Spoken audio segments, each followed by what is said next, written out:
Hi hello friends, నేను మీ వెంకట్ని. మన చిన్ననాటి జ్ఞాపకాలు చాలా ఉంటాయి. అందులో సేమియా ఐస్, కొబ్బరి ఐస్, గుండె ఐస్, ఈ 3 ఐస్ క్రీమ్లు మనం తిన్నాం.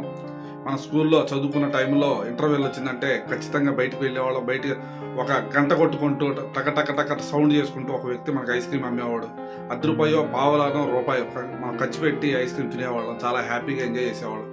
మన చిన్ననాడు గుర్తులు అలాగే మిగిలిపోవడానికి కారణం ఏంటంటే ఆయన ఇంకా అదే వృత్తిని నమ్ముకొని ఇంకా పనిచేస్తున్నాడు. ఆ వ్యక్తి ఎవరో కాదు, వెనకాల మీకు కనబడుతున్న వ్యక్తి. అతను చాలా అంటే ఇంకా నేను ఆ టైంలో చూసినప్పుడు ఎలా ఉన్నాడు, ఇప్పుడు అలాగే ఉన్నాడు. అదే బండి, పాత బండి, అయ్యే బట్టలు, అదే రూపంలో ఉన్నాడు. అయితే కాకపోతే ఏంటంటే ఆయన ఎదుగుదల మాత్రం లేదు.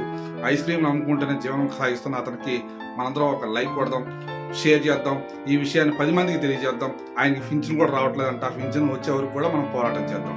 మీ వంతు సహకారం అందిస్తారని మనస్ఫూర్తిగా కోరుకుంటూ మీ పెద్దవాడు టీవీ వెంకట్.